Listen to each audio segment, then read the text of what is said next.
Nay! Nay!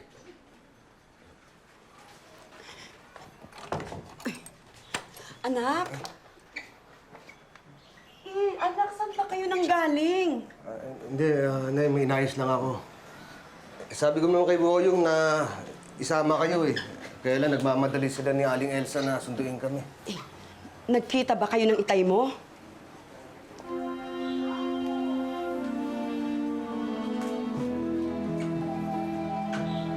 Patayin na ang itay. Kung bakit naman kasi iniwan mo pa to eh. Eh si Aling Elsa naman drinamaan ako ng tamang panik. Di na ako nakabalik dito. Baka daw kung ano na nangyari sa inyo eh. Anak, nagpunta dito mga kaibigan ng tatay mo. Hinahanap kayo. May nagpunta rito. Oo nga, mga kaibigan ng tatay mo. Anak, hindi ako naloloka. Inay, ang sabi niyo may nagpunta rito? Oo nga, ipagtanong mo ba dyan sa akin? Ay, saning dyan sa mga kapitbahay. 5 lalaki. Sinabi ko na nga ba eh. May nakapagsabi kung nasaan tayo.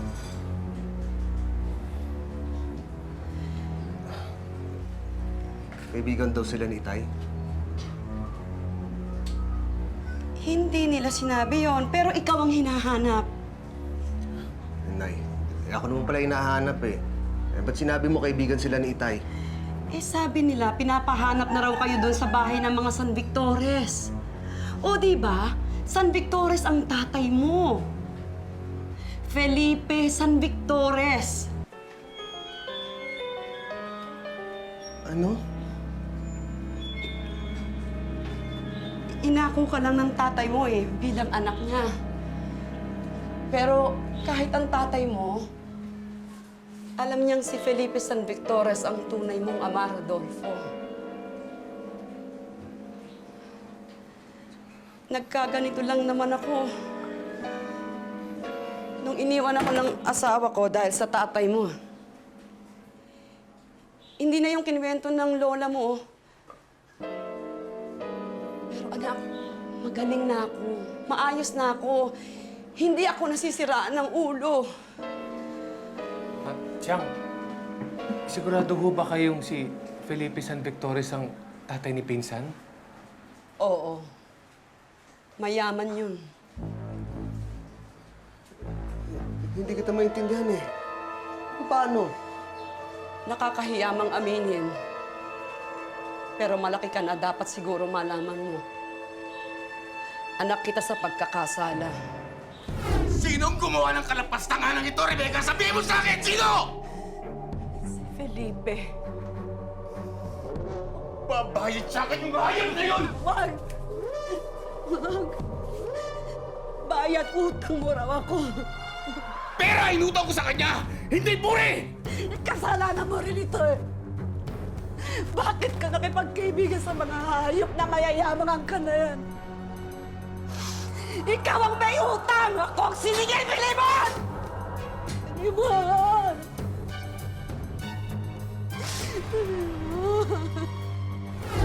Nabuntis ako. Pero alam ng itay mo na hindi siya magkakaanak. Kaya nalaman din niya na si Felipe ang ama ng nasa sinapupunan ko noon. Mula noon, hindi na kami nagkasundo. Hindi totoo yan! Hindi totoo yan! Rodolfo, hindi tayo naghahabol. Pero baka kaya napunta dito mga kaibigan ng tatay mo kasi gusto kanyang pamanahan eh. Chang,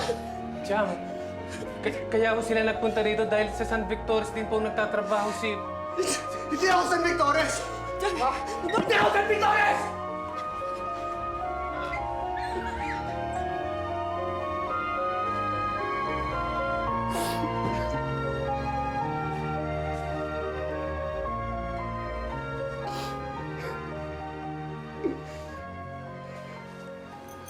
Ate, pero meron ng Antonina San Victoris doon sa bahay nila Joaquin?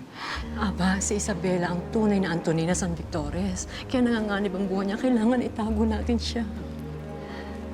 Hindi ba natin ito sasabihin kay Violeta? Alam niya na eh. Tama si Inay. Talagang napakalapot ng koneksyon ng pamilya natin sa mga San Victoris. Sa kasamang kasinungalingan at pagtatago. Kailangan malaman ito ni Donna Dolores. Ako na lang magsasabi sa kanya. Panahon na para maibalik sa kanila ang tunay na eredera ng mga San Victoris.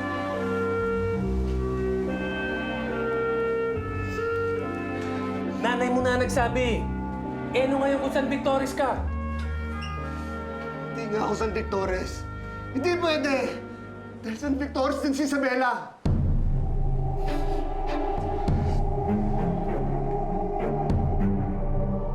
Oo nga pala. Kung San Victoris ka, at San Victoris din si Isabela, hindi nga kayo pwede magkatuluyan. Hindi ako San Victores. Hindi ko siya ama! Hindi ko ama si Felipe San Victores! Pero, karapatan mo yun. Karapatan! Karapatan ba yun? Bayad utang lang ako! Hindi mo ba naiintindihan si Inay?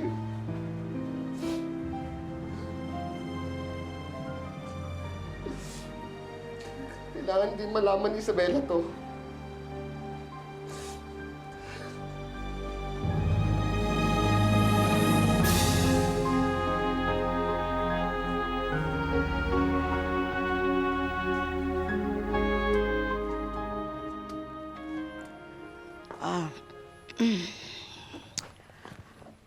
Dolores, pwede ba tayong mag-usap?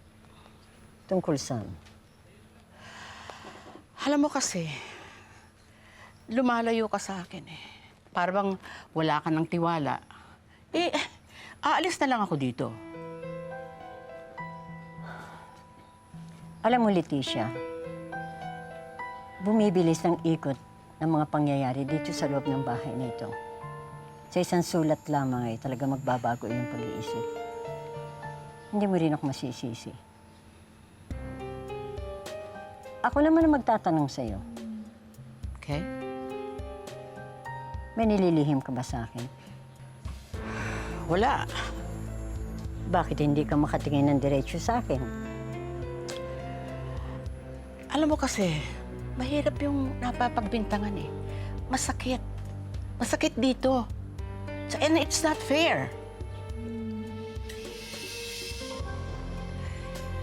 Well, okay.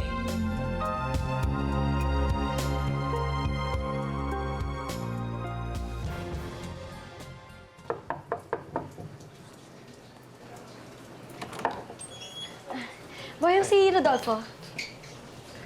Ay, Rodolfo. Nako, bawal. Wag. Bakit bawal? Ano ibig sabihin bawal? Ano kasi, may sakit si Rodolfo. Baka mahawa ka, kaya huwag kang yayakap. May sakit ka. Oo.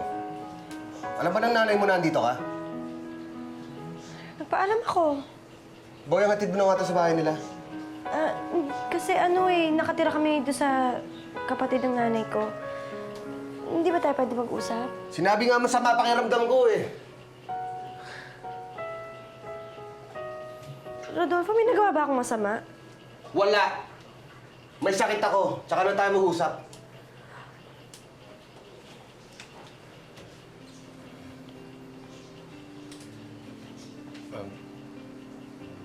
Bawal talaga eh.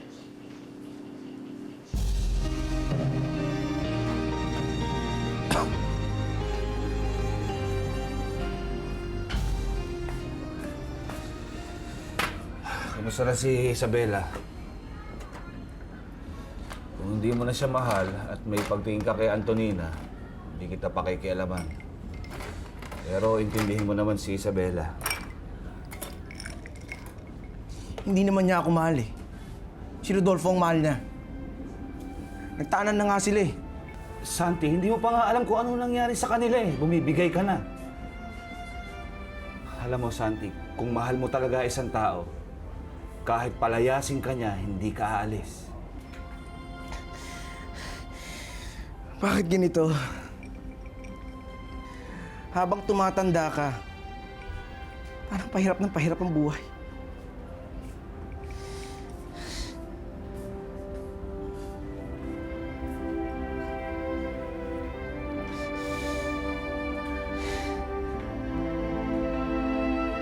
Boyong, ang ibig mong sabihin, ganun na lamang? Nag-resign si Rodolfo na hindi man lamang nagpapaalam? Nakahanap na ho kasi siya ng ibang trabaho. Dispensa na lang daw po. Terrible. May problema ba siya sa pamilya namin? Naku, wala ho. Sabi niya nga ho sa akin, para niyo nga daw siyang kadugo kung ituring niyo siya eh. So, anong problema niya? Wala hong nasabi eh. Wala palang nasabi kaya I cannot accept that. Imagine, si Rodolfo bigla na lamang magre-resign na hindi nagpapaalam. Si Isabela naman, pagkatapos bigla na lamang nawawala, hindi pumupunta rito. Hindi ko alam kung saan naroon siya. Aba, ano ba nangyayari? Puntahan mo si Rodolfo ngayon din. Sabihin mo sa kanya na pinapaparito ko siya, gusto ko siyang makausap ng personal. Pwede ba, Boyong? Opo, senyora. Alis Okay. na po ako. Alam mo, hindi ko talaga maintindihan kung ano nangyayari sa loob ng bahay na ito. Meron tayong maid, bigla namatay. Yung driver, bigla nag-resign. Pagkatapos yung mga assistant, basta na lamang hindi sumipot. Meron ba silang alam na hindi ko alam? Ma, Oh, come on, Joaquin. I am getting paranoid in this house. Ano ba talaga?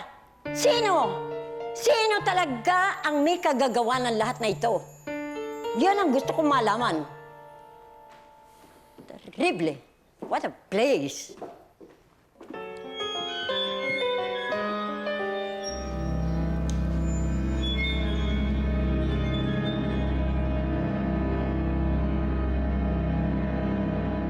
Marami kang nilihim sa kanya, ate.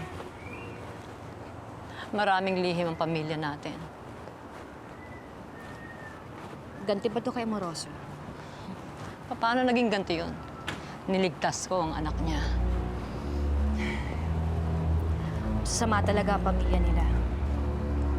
Tama si Inay. Hindi lang tayo nakinig. Si Violeta hanggang ngayon, bingi pa rin. Nagbago na yata ang mga salita mo. Hindi mo na ba siya mahal? Ate, ikaw na rin mismo ang nagsabi sa akin. Asawa na siya ni Violeta ngayon. Hindi na naman maaayos ang buhay ko kung meron akong guguluhin yung ibang buhay. Ava, andyan lang pala kayo. All closed cases. Congratulations. Ayusin ko na lang ang visa natin pabalik. Teka, sandali. Red, nandyan din ba yung file ni Fredo? Andito lahat. Pati yung pinagtrabahuhan niya for the past 20 years. Sino yung mga sinasabi niyo dyan?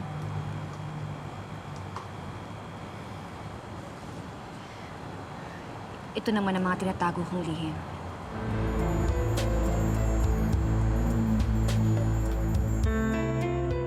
I told you so. Mabilis ako magtrabaho. Ang kapatid mo, na si Avancenia Garcia, alias Primavera Grande, kung saan siya galing at kung saan siya nagpupunta. Thank you, Ernesto. Gugulong na naman ang palad. Kung sino ang hinahabol, ang siya naman maghahabol. At kung sino ang inaapi, ang siya naman gaganti. Very good. Pero aalis sila. May trail ako kay Red. Pumunta siya sa US Embassy. Siguro, Violeta, mabuti pa matapos na yan dito. Ernesto naman, nag-iisip ka ba? Kung siya naman ang sundan ng asawa ko, di nalinti ka na naman ako. Simple lang yun. Pipigilan natin si Joaquin. No! Hindi ako makakapayag. Hindi ko na palalagpasin pa ang pagkakataong ito. Hindi na makakalabas pa ng bansa si Avancenia.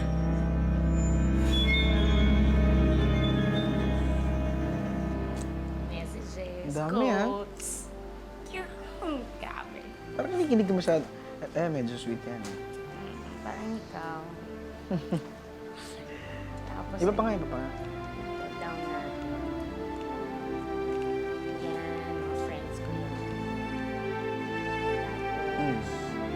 pictures, wala na.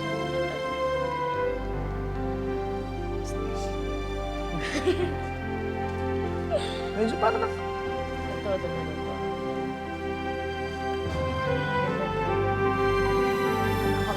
Kahit di malaman o maintindihan, narito.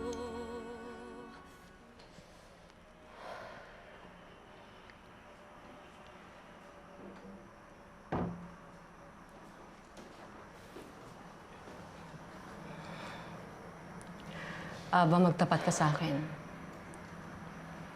Sino yung mga lalaking nandito? Ate, it's none of your business.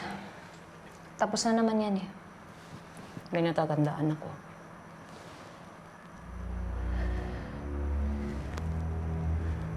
Ano? Kapag sinabi mo sa akin kung sino sila, isasama kita sa isang lugar.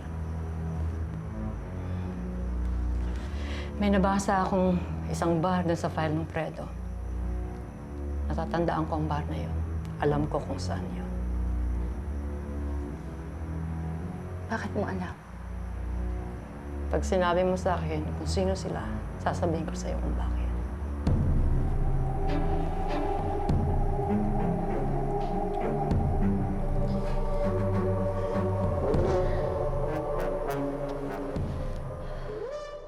Rodolfo, may problema ka ba? Wala po, Doña Dolores. Meron bang umaapi sa'yo rito sa bahay na ito?